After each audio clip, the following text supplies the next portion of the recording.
affirmation for this is, the divine creative power within me brings to me all that I want with happiness, love, and peace. The key word here is attract. Attract to yourself that which you desire. What you desire desires you, or what you want wants you. And it's really coming to understand that there is an energy that will bring things to you, that will have things begin to show up. And this is not to say that you just put out your manifestation desire and then just sit around and wait for some huge magnet in the sky to just turn on and be facing towards you and have everything just go, there it is. There's an element of working with this divine universal force that is everywhere, and a part of this divine essence. It is a divine creation. As you become more tuned into this divine consciousness, you begin to see that there's really a spiritual solution to every problem in your life. That the things that don't seem to be working, the problems that you may have, whatever they are, in relationships, in finances, in healing, and so on, that there is a solution in the physical plane that requires you to get up and do certain kinds of things and act in certain ways. But in back of that action is a thought. And the same force or the same power that moves waves to particles, which is the act of creation, also moves your pictures or your thoughts into the world of form. The same intelligence, the same energy that moves a star across the sky moves a thought across your mind. This energy, this attractiveness, this attraction, this pull towards you and realignment of your intention with divine purpose is something that we can't measure in the physical world the way we would like to be able to measure it, the way we can measure ohms and watts and so on when we're talking about electricity. Nevertheless, it is exactly the very same power, and the power that allows for anything to go from wave to particle also is behind your ability to think, and therefore your ability to picture, and your ability to decide what it is that you do desire. There is something inside of you that allows you to desire something. It isn't the desire I'm talking about. I'm talking about that which gives birth to it, that which allows it to be. The analogy here is when you begin to take care of your body in a certain way and to treat it well, to give it plenty of water, to avoid toxins, to give it the rest that it needs, to nourish it with the proper vitamins and minerals, to give it the proper amount of exercise, to do the things that show that you are respectful of this garage that is housing your soul. It becomes automatic. It isn't any longer something that you have to struggle with, that you have to work on, and that you have to think about all the time. You go to automatic. It's a lot like writing also, and creating, and painting, and music. You know, when Picasso was interviewed about his painting, and they asked him, how do you paint? He said, when I go into the studio, I leave my body and my mind at the door, the way the Muslims leave their shoes before they enter the mosque. And I just allow my spirit into that world. The spirit, this soul, this force that I have talked so much about in this whole entire program, is really a power of love that you feel in your heart.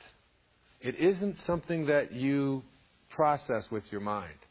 But when you understand it and know that it is an energy that is working, that brings things into the world, into your world, realigns you, if you will, with what it is you'd like to create or have for yourself, you begin to cooperate. See, this divine intelligence will cooperate with you. But again, only if you feel that you're worthy, and only if you know that you and it are connected. The minute you sense any sense of separation, it shuts off. The minute you place an obstacle there, it will shut off. I'll give an example of how this energy works in overcoming some of the things that are struggles for most people in our lives. Most of us have addictions of one kind or another. Almost everyone suffers from some form of addiction. And when I say addiction, I'm talking about something that seems to have more power or control over us than we would like if things were to be perfect.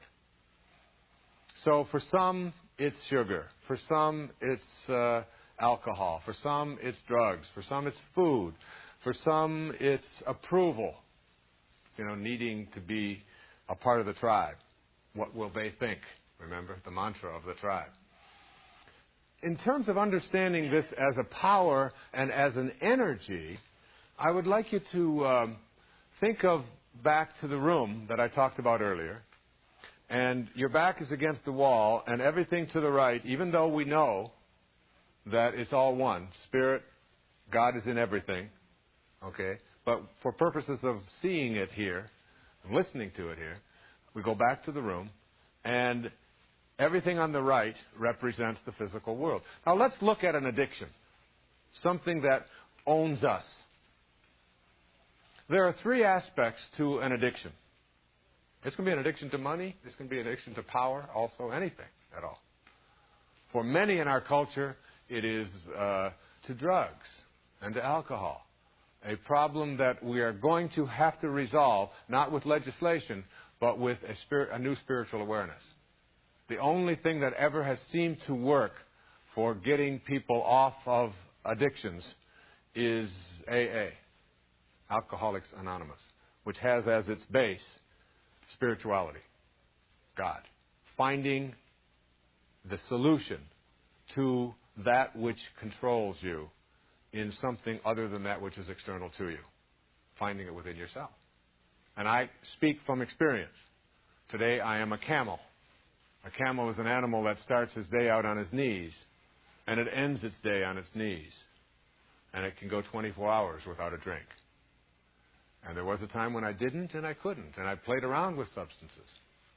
And I played around with alcohol. And I drank it every day. Not enormous amounts. Never in serious trouble like DUIs and things like that. But just so that it was just a part of my daily life.